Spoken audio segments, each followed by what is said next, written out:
Oi, turma. Do livro As Mais Belas Parábolas de Todos os Tempos, Alexandre Rangel, volume 3, a história da galinha ruiva.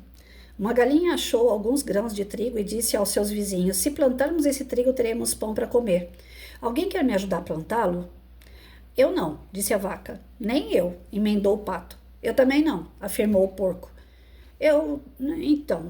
Então tá, eu mesma planto, disse a galinha vermelha, e assim o fez. O trigo cresceu alto e amadureceu em grãos dourados. Quem vai me ajudar a colher o trigo? Quis saber a galinha. Não faz parte de minhas funções, disse o porco. Eu arriscaria a perder o seguro-desemprego, exclamou o pato. Então, eu mesma colho, falou a galinha.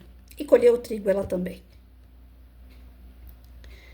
Finalmente chegou a hora de preparar o pão. Quem vai me ajudar a assar o pão? Indagou a galinha vermelha. Só se me pagarem hora extra, disse a vaca. Eu não posso pôr em risco meu auxílio-doença, emendou o pão. Eu fugi da escola e nunca aprendi a fazer pão, disse o porco. Ela então assou 5 pães e pôs todos numa cesta para que os vizinhos pudessem ver. De repente todo mundo queria pão, mas a galinha simplesmente disse: não, eu vou comer sozinha. Os 5 pães sozinha. Lucros excessivos, gritou a vaca. Sanguessuga capitalista, exclamou o pato. Exijo direitos iguais, bradou o ganso. E o porco só grunhiu. Eles pintaram faixas e cartazes com a palavra injustiça e marcharam em protesto contra a galinha. Quando um agente do governo chegou, disse a galinha: você não pode ser assim egoísta. Mas eu ganhei esse pão com meu próprio suor, defendeu a galinha. Exatamente, disse o funcionário do governo. Essa é a beleza da livre empresa. Qualquer um aqui na fazenda pode ganhar o quanto quiser. Mas sob nossas modernas regulamentações governamentais, os trabalhadores mais produtivos têm que dividir o produto do seu trabalho com os que não são produtivos. E todos viveram felizes para sempre. Mas os vizinhos sempre se perguntavam por que a galinha nunca mais fez um pão. E por que a fazenda faliu?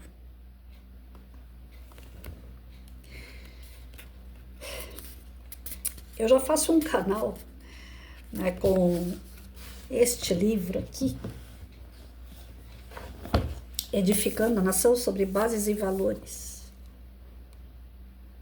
Tem um outro canal que eu faço. Até hoje só tem 2 pessoas inscritas lá. Mas incrível é que tem visualizações, 30, 40 visualizações. As pessoas entram, visualizam e saem e não se inscrevem. Eu não sei o que isso significa, mas eu consigo entender da seguinte forma. Querem a informação, mas têm medo da informação. Porque senão se inscreviam para ter informação sempre. Concordam comigo? Então entra, dá uma olhada e sai. Não é que o vídeo é ruim, é que a informação incomoda. Já as informações assim, que elas são mais suave, com outras palavras, que você tem que refletir sobre elas, estão mais mascaradas, essas daqui dá visualização pra caramba. Mas aquilo que é papo reto, direto, aí não. As pessoas têm medo. E por que as pessoas têm medo? Por que as pessoas não querem falar sobre o assunto? Não querem apoiar o assunto? E é referente a isso aqui. Referente a isso que a gente acabou de ler. Gente, infelizmente, o nosso canal aqui é para educação, não é para política. Mas é um texto sobre política. Infelizmente ou felizmente, a educação faz parte desse processo político, porque é lá dentro da escola que você forma o futuro vereador, deputado, senador, prefeito, governador, presidente. É ali dentro da sala de aula que você vai alfabetizar o cara que um dia ele vai ser o cara que vai chegar em você e vai falar: você pode ou não pode fazer. Você me deve tanto. Ah, mas não. Você me deve. Você vai educar para esse cara ser o seu inimigo lá na frente.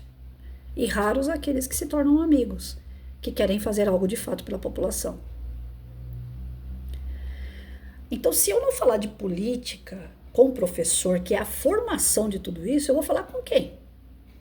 Quem já definiu que lado que tá? Não adianta.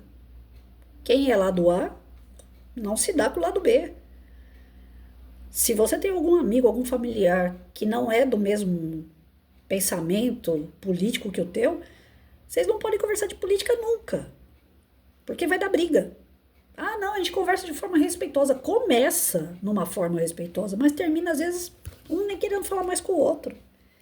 Então, aonde é que eu posso falar, estudar realmente quem está certo, quem está errado? É na escola, mas sem militância, sem impor. É trazer ao aluno aquela velha matéria, disciplina, o SPB, Educação Moral.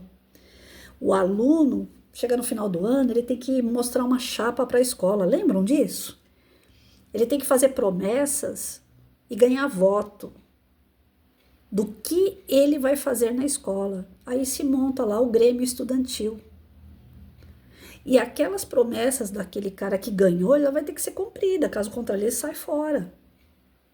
Tem que ensinar democracia, tem que ensinar as atitudes democráticas e as atitudes que um governo deve fazer, o que é da alçada dele e o que não é. O que é bom para todos e o que não é. Não adianta um governo fazer só um governo para uma parcela da população e a outra. Olha bem, hoje em dia, eu falei isso no outro canal, não quero ficar repetitiva, né? Mas hoje em dia o que acontece? O empresário ele paga para o governo impostos como se o governo fosse um parceiro dele na empresa. E não é. O governo não fez nada pelo empresário. Só que aí o seu sócio, que é o governo, leva metade do lucro. Se tiver lucro, leva metade do lucro. Se não tiver lucro, leva metade do mesmo jeito. Porque o governo, através de imposto, não tem essa. Se você ganhou ou não ganhou, você vai ter que se virar. Aí você vai num posto de saúde, que nem a minha amiga foi para pegar o remédio da filha dela, não tem. Mas você fica sabendo que no posto de saúde, onde ela foi buscar o remédio, que não tem, funcionários estão vendendo remédio do posto de saúde. Então, assim, um governo que governa para alguns, né? Eu assisti um vídeo hoje pela manhã, o empresário falando, eu vou acabar fechando as portas, porque eu estou pagando com lucro e quando eu não tenho também eu estou pagando imposto. Eu não tenho condições de manter uma empresa assim. Aí eu vi assistir um vídeo logo em seguida da mulher falando assim, tá ruim de arrumar emprego, hein, gente? Tá muito ruim de arrumar emprego. Nossa senhora. Aí eu falei, nossa, coitada da mulher, né? Aí ela, para ganhar o que eu ganho no Bolsa Família, eu não quero. Eu quero para ganhar mais. Então eu fico sem trabalhar e continuo ganhando no Bolsa Família sem fazer nada. E dando risada. E quem é o palhaço aí mesmo? Ela tá dando risada da cara de quem? Então, se eu ficar falando muito sobre esse assunto, coincide com o assunto que eu falei do Edificando a Nação hoje. Quem quiser depois entra lá e compara esse texto da Galinha Ruiva com o texto que eu li hoje no outro canal. Eu vou falar praticamente a mesma coisa. Tomem cuidado. O professor, ele vem de uma formação militante. O problema não está no que o professor faz daqui por diante. O problema está no que foi feito com o professor lá atrás. Eu sou da safra de professores que se formaram da década de 90. No início da década de 90 eu já era formada. Então, até ali a gente era uma safra daquele pessoal que veio com a ditadura, né? Que todo mundo fala, nossa, ditadura. Na minha escola não tinha bagunça, não tinha vandalismo, era todo mundo vestido uniformizado, com dinheiro ou sem dinheiro no bolso, todo mundo tinha que andar igual na escola. Tratamento com educação, com respeito, era hino nacional. O professor chegava na sala de aula, a gente levantava, o professor falava boa tarde, a gente respondia, o professor falava agora pode sentar, a gente sentava. O professor quer falar com o professor, levanta a mão. Ele não tá te vendo, você fica ali, até ele te ver.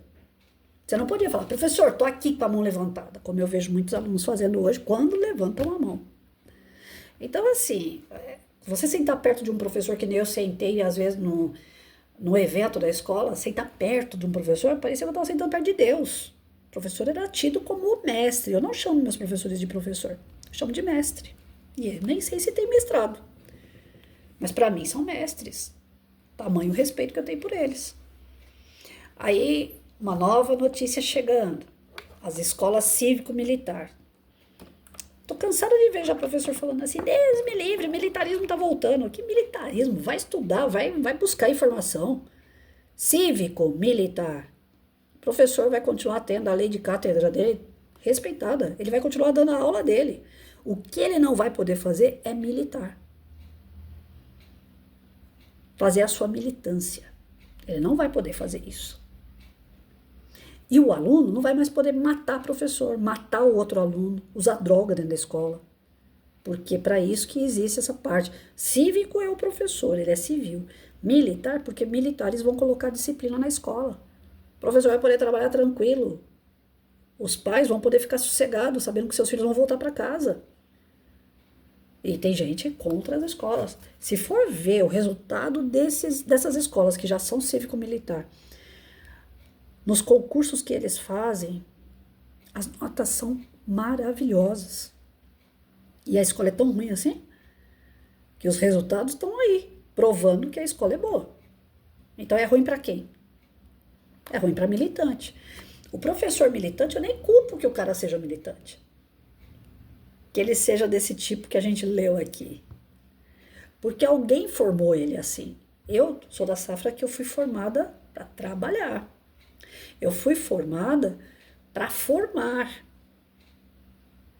professora. Agora, os militantes não. Eles são formados para mudar, transformar, inclusive as famílias. Pai, mãe, filho, filha, aquela propaganda da margarina Doriana quebrou geral. Os professores começaram a rasgar essas cartilhas com a família da propaganda Doriana, né? Não sei nem se é a Doriana, mas da margarina, que tinha uma propaganda lá da família ideal. Os professores começaram a rasgar essa cartilha e começaram a colocar na cabeça dos alunos que eles podem casar se quiser, se não quiser, pode ter filho se quiser, se não quiser, pode ficar homem com homem, mulher com mulher, pode. O cara entra, vai ver, faz pesquisa na Google. Os caras entram lindos, as meninas e os rapazes entram lindos na universidade. Lindos. Viçoso, viçosa.